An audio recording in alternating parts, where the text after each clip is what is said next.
Assalamualaikum warahmatullahi wabarakatuh. Perkenalkan, saya Husni Syifa Masriah, mahasiswi UIN Sunan Gunung Jati Bandung, jurusan Ilmu Komunikasi Hubungan Masyarakat semester 6. Pada kesempatan kali ini, saya akan membahas mengenai Uncertainty Reduction Theory, atau yang biasa dikenal sebagai teori pengurangan ketidakpastian. Teori ini dapat dikatakan sebagai sebuah konsep dalam ilmu komunikasi yang menggambarkan bagaimana orang cenderung mencari informasi tambahan untuk mengurangi ketidakpastian dalam interaksi sosial. Simpelnya, teori ini digunakan untuk membantu menjelaskan dan memprediksi interaksi antar manusia. Teori ini dikembangkan oleh Charles Berger dan Richard Calebres pada tahun 1975.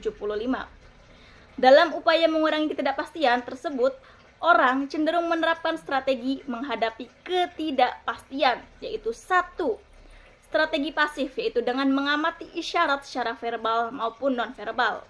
Yang kedua, yaitu pencarian informasi aktif dengan mencari pendapat atau saran dari kenalan sumber eksternal untuk mengurangi ketidakpastian. Yang ketiga, yaitu strategi interaktif, berbagi informasi pribadi untuk mendorong keterbukaan, kepercayaan, membangun hubungan, dan kedekatan. Nah, dalam teori pengurangan ketidakpastian, terdapat 7 aksioma TUR, yaitu 1. Komunikasi verbal, di mana saat interaksi pertama kali terjadi, semakin banyak komunikasi verbal antara individu yang belum saling mengenal, maka tingkat ketidakpastian akan cenderung berkurang. Namun, seiring dengan berkurangnya ketidakpastian, intensitas komunikasi verbal antara kedua belah pihak akan meningkat. Perlu diingat juga bahwa komunikasi verbal yang berlebihan dapat memicu keinginan untuk mencari informasi lebih lanjut oleh pihak lain.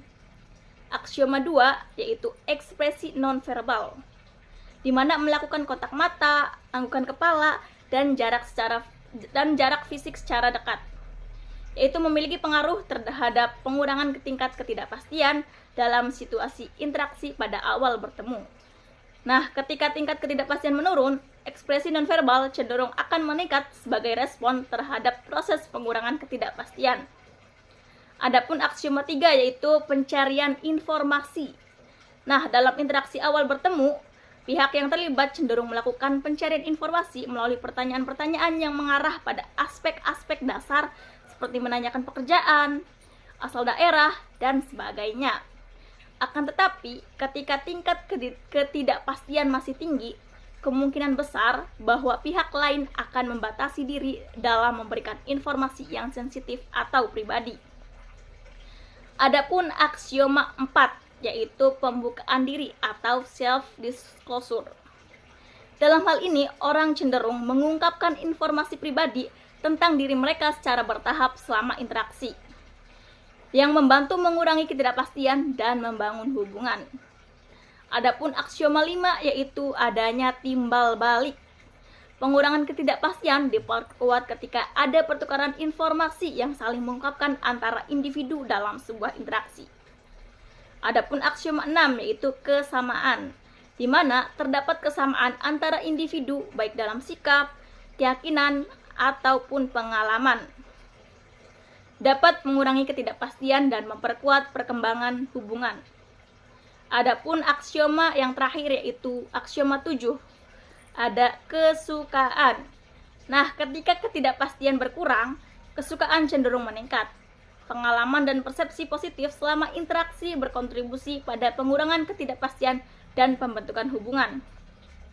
Nah, itulah sedikit pemaparan mengenai teori pengurangan ketidakpastian. Sekian yang dapat saya sampaikan. Wassalamualaikum warahmatullahi wabarakatuh.